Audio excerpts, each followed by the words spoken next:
G'day folks. Well, here I am again, back on Geumodo.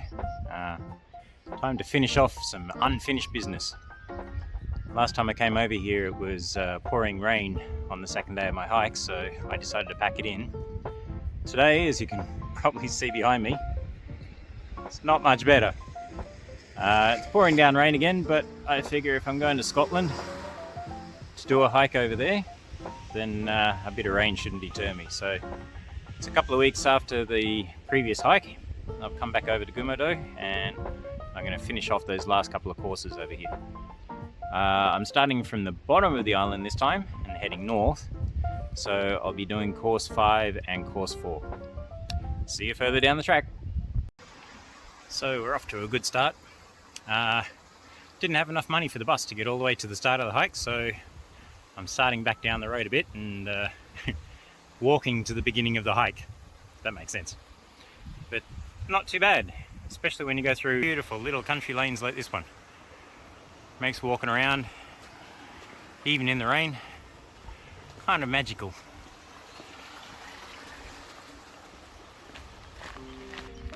So while I'm pounding the pavement, quick little update on my weight loss and training program. I've come down 13 kilograms. So very, very close to my target weight. Kind of happy about that. So this trip to Scotland is happening. Woohoo! I think Geumodo is trying to put on the Scottish weather for me. It's misty, it's foggy, it's drizzly. I just feel like I'm back in Scotland. This is beautiful. Temperature's probably a bit different though. At the moment, I think it's around about 26 degrees Celsius. So that'd be considered a heat wave in Scotland. That breeze though, absolutely beautiful. Sorry if you can't hear me though. I'm just about at the start of the hike and it's just gone 4 p.m. so I think I'll camp just down here tonight and then do the last 7 kilometers of the hike tomorrow. Here we are with the Geumodo and Ando map again. Just to remind you, the big island there is Geumodo. The little tail down the bottom there is Ando. And as the map says, you are here. So I'm going to start from about here. I'll probably camp around here somewhere tonight. Then tomorrow we'll do course 5, again going backwards to here, and then course 4 to here. All up according to that, 3.2 plus 3.3, 6.5 kilometers. That island is only about 500 meters away. She's pretty wild out there.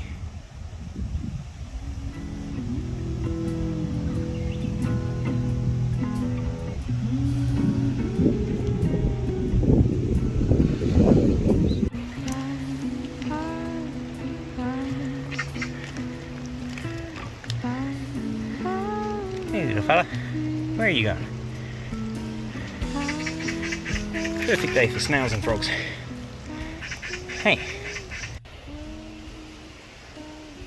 Okay, the rain has arrived. Rain proper this time. Oh, look at that. Here's the sign for course 5. Kind of hiding in the trees. I'm gonna have to change into my wet gear and then find a spot to pitch camp, as I've been saying. That's how she's looking out there at the moment. So I haven't come really far. I think it's time to settle down.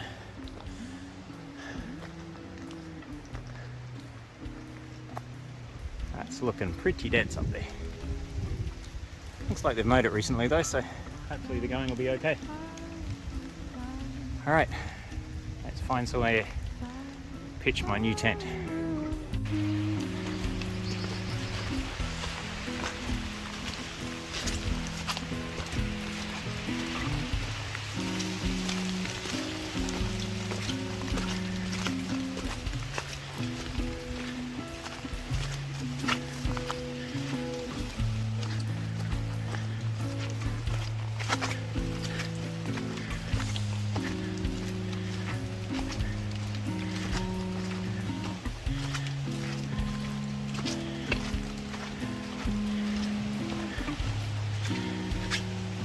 It's only 5 in the afternoon. If it gets any darker, I might need a torch. Oh, that breeze. Glorious.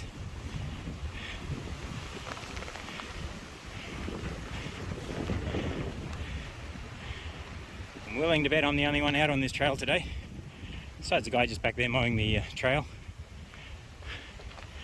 Unbelievable, 5 o'clock in the afternoon on a rainy day like this, on a Saturday, and he's out there weed whacking, whippersnippering, clearing this trail for us crazy hikers. God, I love the, what do you call that? Diligence. Koreans are all about their diligence, getting the work done. Love it. Oh, look at this.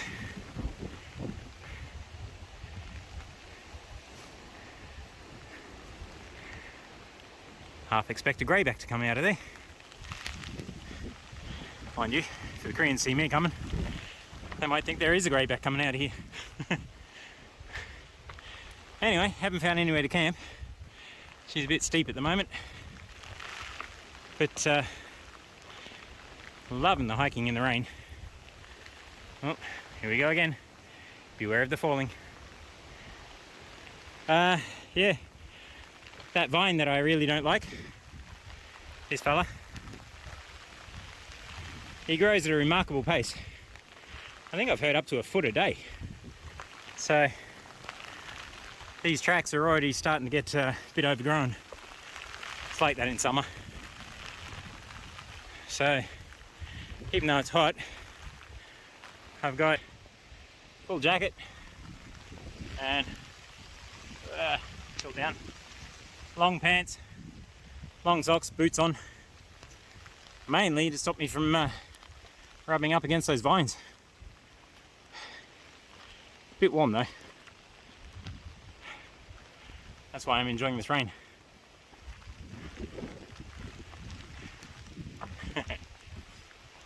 Yep. I think I'll be prepared for Scotland.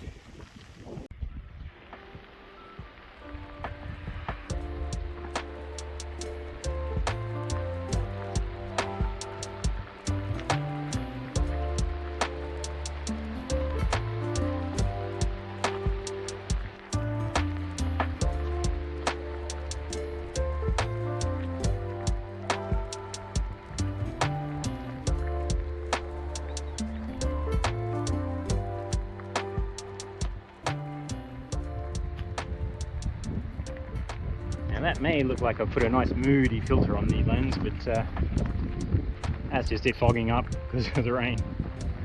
Still, that's pretty cool. Oh, and obviously there's lots of fog and rain. Hi again. Well, that was a lot of fun. I've been hiking through the rain for, it was probably about 2 hours. I've finally got my tent set up. I've got a new little tent set up. This is a, oh, I don't remember the brand, but it's basically a cheap Chinese knockoff of a Lanshan type tent. So it's an ultralight tent, uses the trekking poles to hold it up. Unfortunately, one of my trekking poles has decided it only wants to be half a trekking pole, so the tent's a little wonky. But it should keep the rain out for the night. So I'll hop outside and show you where I've camped. Okay, somewhere down in there is the trail that I just came up. As you can see, it's still misty and foggy, but I can see way off in the distance there. You can see the ocean. Just. And the rain seems to have eased for now. So I found this old field system here. Used to be old terraces. Don't know if anyone still farms it. It's looking very weedy at the moment. And then there's my tent setup. So I'm kind of, I don't know if you can see it, I'm right on the edge of this little terrace here. It's a very small terrace. Goes around, drops off just there. So all the water was flowing down there almost like a stream. And all the water was flowing down there like a stream. This funny little point out here was nice and dry, or at least as dry as it can be in this kind of rain. So anyway, that's my new tent. She's an ultralight one. I think all up it weighs less than 2 kilograms. As you can see, this side is a little bit floppy because I couldn't get the pole tall enough, but I'll work on that a bit later. And then inside's a bit of a mess because I haven't really set up properly yet, but I'll come in and give you a look. Got a new mattress system. So it's a self-pumping air mattress. You use that little pad there with the red tab on it to pump it up. Underneath that, I've actually got a reflector from a windscreen for keeping summer heat out of your car. I put that under just as a bit of insulation from the ground and a bit of padding for the air mattress so it doesn't burst on the sticks underneath. Self-inflating pillow. I have a secondary pillow here, and yeah, she's pretty roomy, not too bad. So it should be raining a little bit more later on tonight, and I kind of wanted to use this chance to see how waterproof this will be, because if we're going to Scotland together, I certainly want it to be waterproof. Also be good to see how it keeps ticks out. It's doing pretty well with the spiders so far. There's one just there. Alrighty, time to get a meal on and go to bed. See you in the morning.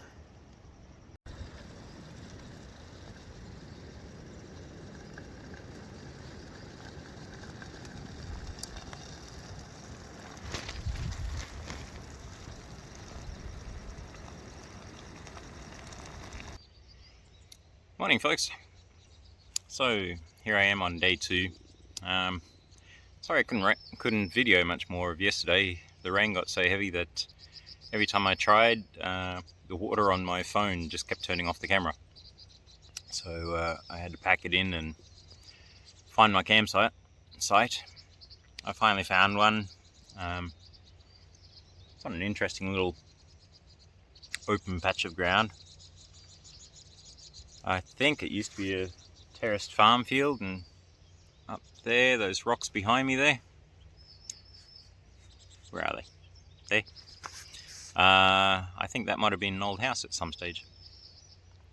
As you can probably see, it's still overcast, pretty cloudy, pretty foggy. Apparently there's more rain coming in a couple of hours, so the time at the moment is just gone 6 o'clock. I've just packed up everything and having some breakfast.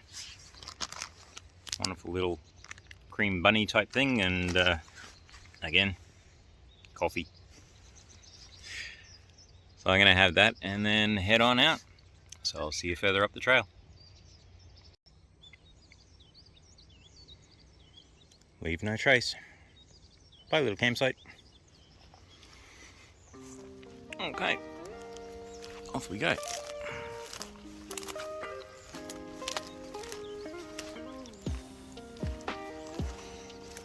Yesterday, all of this was flowing with water.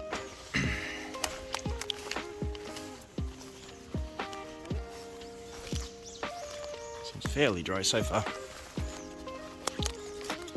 Well, as dry as it can be after raining for most of the night.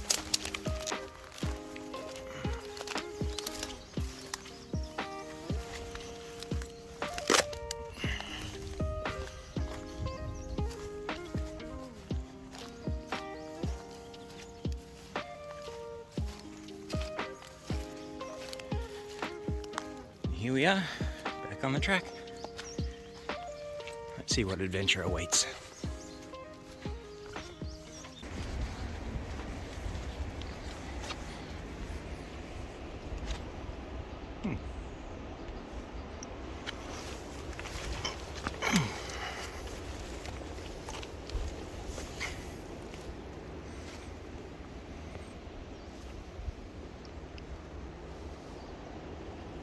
This was probably someone's little house and farm at one time. In fact, judging by the stairs and the terraces, it was probably a whole little village here at one time.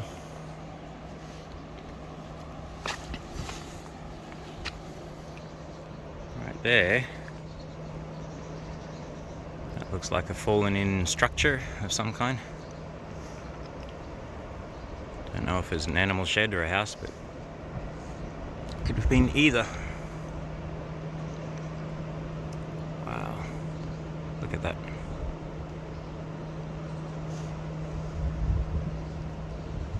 Beautiful. I wouldn't mind living here.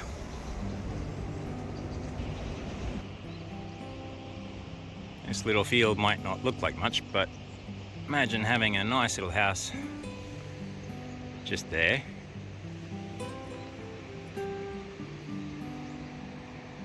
And a view like this to wake up to. It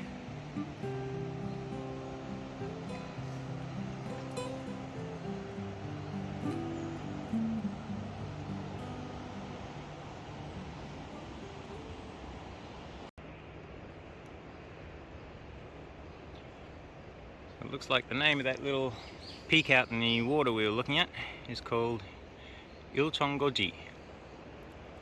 You can walk out there, but judging by that little path, I think you might want to take a machete with you. Maybe a chainsaw. Right, so that's the end of the path. Now onto the road and down into town. They put these spray boxes all around the place, just so that you can spray your shoes off and try and get rid of the ticks that might be crawling all over you. So, considering I had one on my tent last night, might be a good idea to give myself a spray, I think.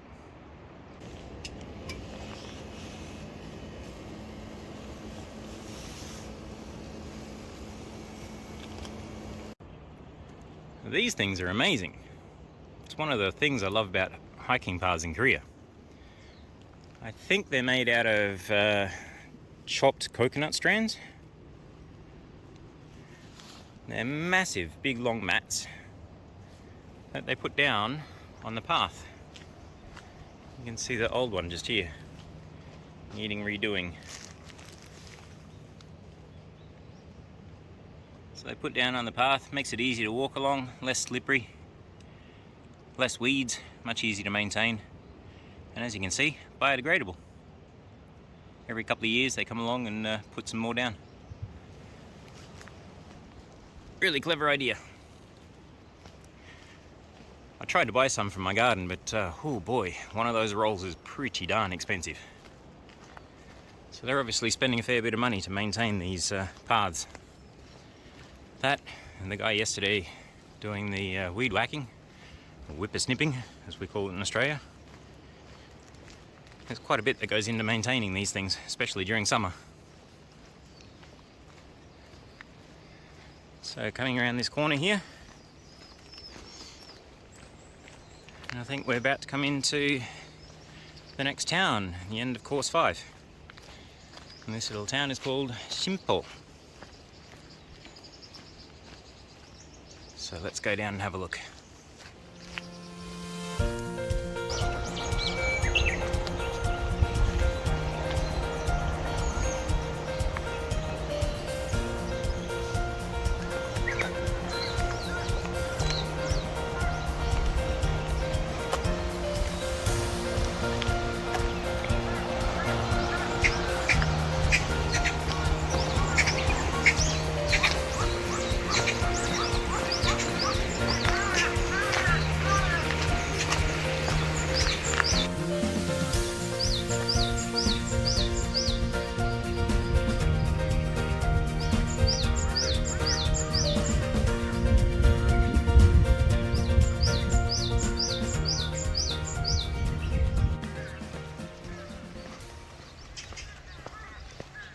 So here we are in the town of Geumo. Apparently a town of purple houses. 2 here. Very cute little houses. I'm guessing, yeah, it's a pension. You can come and stay here. Almost like it looks like an Australian beach house. Another little one over there.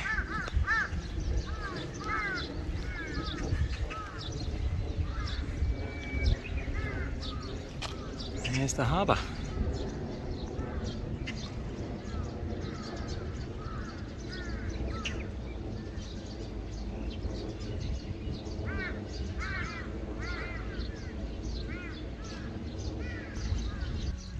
Course 5 done. From Changji to Shimpo. Now we just have course 4 to do. Shimpo to Haktong. That's where I finished the hike last time. 3.2 k's. 10 minutes to 7. Let's see how long it takes to get there. Go around that way. A reminder of us in the midst of the dust. It's the hope that we hold in the stories untold. In the whispers of wind, all the hearts they begin to dance with the leaves in the love that it weaves. A melody sweet in the rhythm of the beat.